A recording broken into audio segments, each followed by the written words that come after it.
Actually, I would love to walk up here with a martini glass.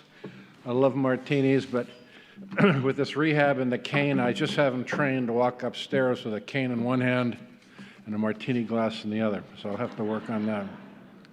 It's a real pleasure to be here. When I look amongst you, I see history, I see the people that have kept this country safe. And in the Hugh Montgomery Ward, I recommend to you the man who is most deserving and to be awarded this. After graduating from Georgetown University in 1982, Phil Riley enlisted in the U.S. Army with the goal of becoming a Green Beret. From 82 to 84, he served in the 7th Special Forces Group. This will mean something to you. And assigned to a specialized unit tasked with special high-altitude parachute insertion. Before his enlistment ended, Phil was recruited by the CIA and joined the Special Activities Division, or SAD, ground branch in September 1985, a core component of the agency's covert action infrastructure. As a young ground branch officer, Phil took part in nearly every major paramilitary covert action program of the era. He helped deliver air defense weapons to an anti-communist insurgent group, anti-tank systems to African insurgents, trained and deployed with Middle Eastern rebel forces, assisted in weapons procurement for Afghan Mujahideen. He also served with an African insurgent force, living alongside them for a year, more than 700 miles from nearest U.S. support. During this remote deployment, Phil responded to a catastrophic accident with tragic loss of CIA and insurgent lives. At night and alone in the remotest area, he searched for survivors among fire and explosions of ordnance. It was that kind of deal which I'm sure some of you have encountered. I was Phil's rating officer at the time for his annual fitness report, and I struggled with just what to say about this heroism alone, very much in the OSS tradition. And in struggling with the language to accurately reflect this, I came up with this at the time, and I remember this. It's not written down. I remember what I wrote, and I wrote that Phil performed with exceptional courage and bravery in the finest and highest tradition of American intelligence in the CIA. I can remember those exact words, and I'll bet you Phil remembers the incident for sure. In other areas, he trained counterterrorism forces in Africa and pursued war criminals in the Balkans. In 1996, he established a Sarajevo base, a joint CIA-DoD team that successfully hunted down indicted war criminals. Phil advanced through senior leadership roles in SAD, the Special Activities Division, including Maritime Branch, Ground Branch, Chief of the Special Operations Group, and ultimately Chief of Special Activities Division. He served overseas. This is a remarkable list. For those of you who have got insight in the CIA, rarely do you come across kind of a spectrum like this. He serves as Chief of Station in the Far East, the Deputy Chief of Station in Baghdad, Chief of Station Kabul, and then Chief of Station London, where they have the French cuff-link shirts, which contrasts the earlier assignments. As Chief of Station Kabul from 2008 to 2009, he oversaw the largest CIA station in history up to that time, expanding operations to 14 bases in support of U.S. and coalition forces. In London, he safeguarded the U.S.-UK special relationship and led the U.S. intelligence community engagement during the 2012 Olympics, hosting an interagency team that provided 24/7 support to our UK counterparts. When he came back to Washington at CIA headquarters, he held senior positions, including Assistant Director for Military Affairs under Lieutenant General Soup Campbell, Community Human, and Chief of Operations in the Counterterrorism Center. He managed global CIA operations, including drone operations and the extensive campaign in Afghanistan and Iraq.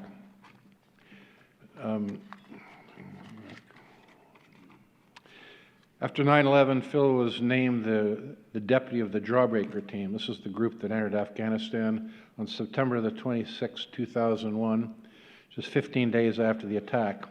The Jawbreaker team revitalized the Northern Alliance, enabled their fight against al-Qaeda and the Taliban, paved the way for the U.S. military entry.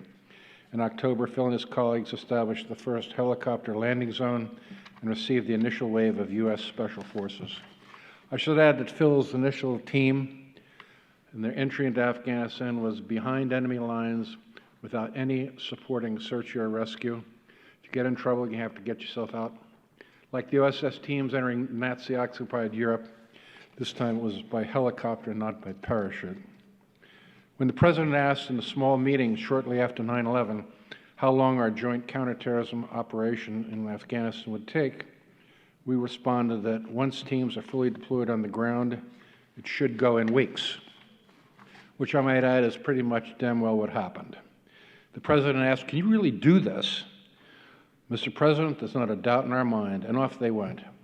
How could we be so precise? We'd been working on an aggressive plan for more than a year, and we had Phil Riley leading our men. We knew very well what they could do, and they went out and they performed above expectations. An artist, James Deet, has done a painting that hangs in CIA headquarters. It's entitled "Cast of a Few, Courage of a Nation." This painting kind of highlights eras.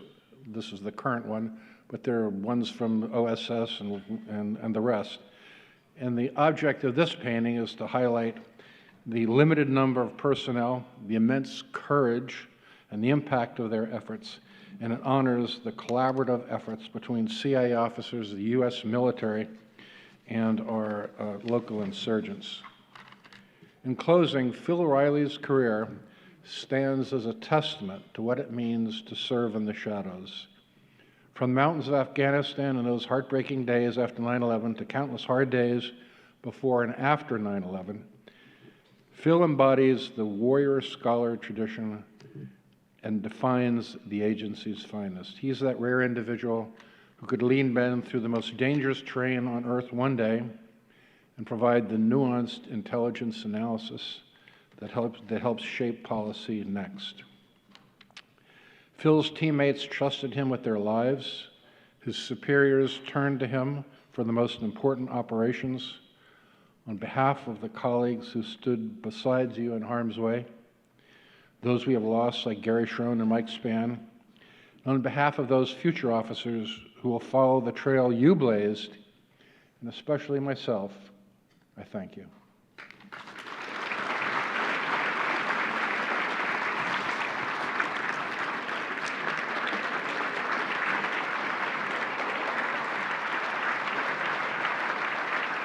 Thank you to the U.S. Society for giving me this honor and for honoring the legacy, courage, and innovation of General Donovan and his merry band.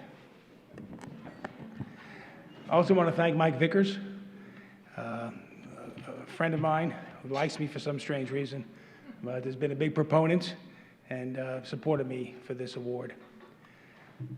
It's very much an honor to receive the Hugh Montgomery Award. I know the significance of it. I was a co-presenter to Ann McFadden 3 years ago, almost to the day, at this lectern to honor Gary Schroen in the presentation of this award. I also want to acknowledge that Maria Montgomery, I understand, Hugh Montgomery's daughter, is here in the audience tonight. Welcome, Maria, wherever you are.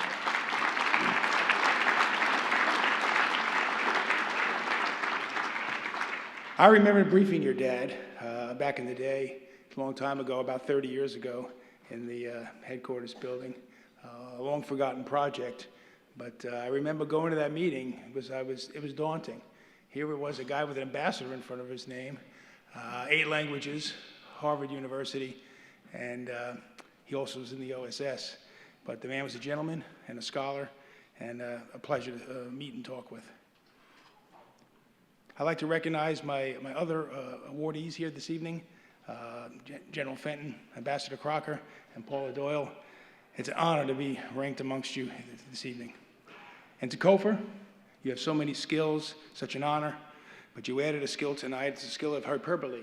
Those were some interesting remarks, but in reality, you know, a lot of us here have common traits, right? We served in Afghanistan, we may have been in the military, but you're someone here that has done something no one else has done. In those heady days right after 9/11, you sat across the table from the President of the United States. You told him you had a plan how to retake Afghanistan, and then you executed that plan. So you're very unique, sir, and it's an honor. I also want to tell you, you have the coolest name I've ever heard. Kofor Black. Sir, your vodka martini, shaken not stirred, is here. What is your name? Black. Go for black.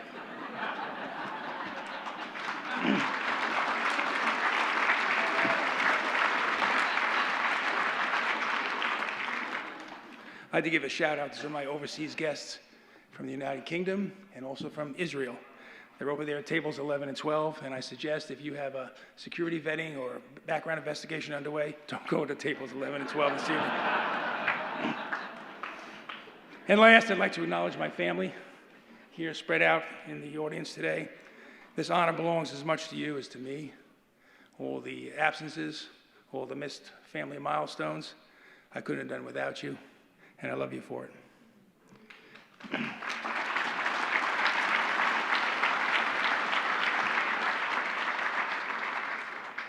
How did I get here? I'm not quite sure, but as Kofor said, I went to Georgetown, graduated, and I did what you normally do. I enlisted in the Army.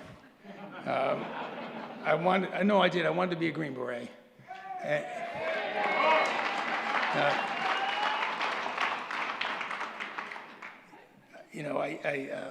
think part of it was patriotism, I like to think. Part of it was wanting to do the challenge of getting through selection.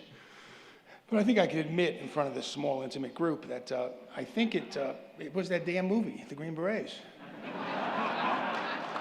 So I'm here because of John Wayne. No, but seriously, in Special Forces, I learned about teamwork, humility, and quiet professionalism. Every member of my team had multiplicity of skills, and every one of them was better than me in all of those skills. It was an honor and a pleasure. So several years later, when I joined CIA, I found the same ethos. I found courage, discipline, and an absolute focus on the mission. I went to Ground Branch.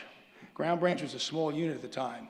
After Vietnam, they shrunk it down, and by the time I joined in the mid-'80s, they had not grown it back out yet. Very small, but the world was still a dangerous place, and there's still a lot of missions to accomplish. I did in CIA what I thought I was going to do in SF, and that's not a slam on Special Forces, but we were at peace, a nation at peace at the time, so we operated under the Title 50 authorities, intelligence authorities, and we could do a lot of things, and we did it. As we know, many of our colleagues work in the Title 10 arena, and of course, some of you know that there's some clever people who decided there's something called the Title 60, where you make an amalgam of the best authorities from Title 50 and Title 10 and Title 60. Works very, very effective. I had great relationships with other members of the country team, and I know there's some very distinguished ambassadors here this evening. And I would say all of my ambassadors I had remarkable relationships with, and I'd like to just relate a quick story about one of them. I'll pull my punches, because a lot of it's still classified, but I was an undeclared officer operating as a case officer in a foreign land. The station chief was out of country, as luck would have it, so I was alone at the time. And we had 3 foreign dignitaries wanting to defect to the United States. And they came to the embassy, ambassador was involved. I wrote all this up dutifully back to my headquarters and said, stay away from it. You're undeclared, you're on your own, you're fairly junior, you can't handle that. Well, my ambassador, with whom I had a great relationship, came to me and said, Phil, can you get these people out? I said, well, I got this cable from headquarters that says I can't really do anything. He said, no, I'm asking you a question. If I ask you to do this, could you execute this operation to get them out of country? I said, yes. And so I did it, okay? I knew somebody with an aircraft. I knew about surveillance and counter-surveillance. We were able to cobble this together. They had kids as well, and we flew them out. We got them out of the country. I never wrote that up. I never wrote that story up to my headquarters.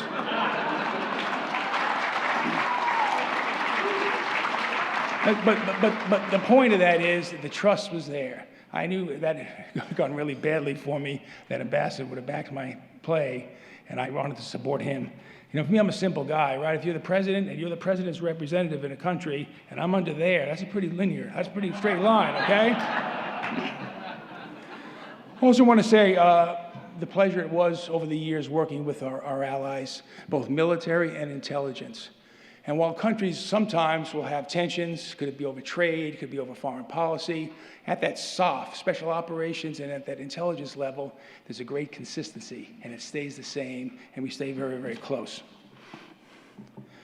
What it all means, you know, when I look back on my career, there were triumphs, certainly. There were losses.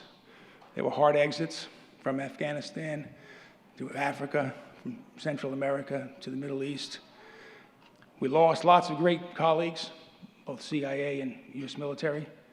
We left behind trusted partners at times, and those memories stay with you. But overall, I think we won more than we lost.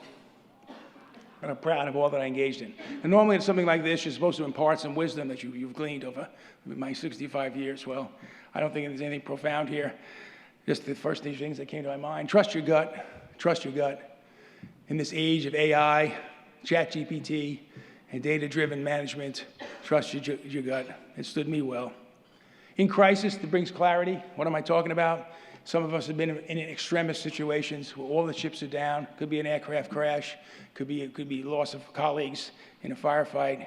But there's clarity in that, and by that I mean you have to make decisions instantaneously. Yes and no, very binary. Go, no go. There's no time to go back to headquarters and get an opinion. There's no time to hire Boston Consulting and get a study going.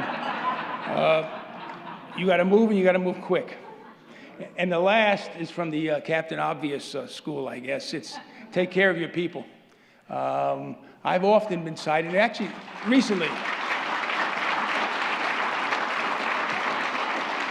I've even been told recently, I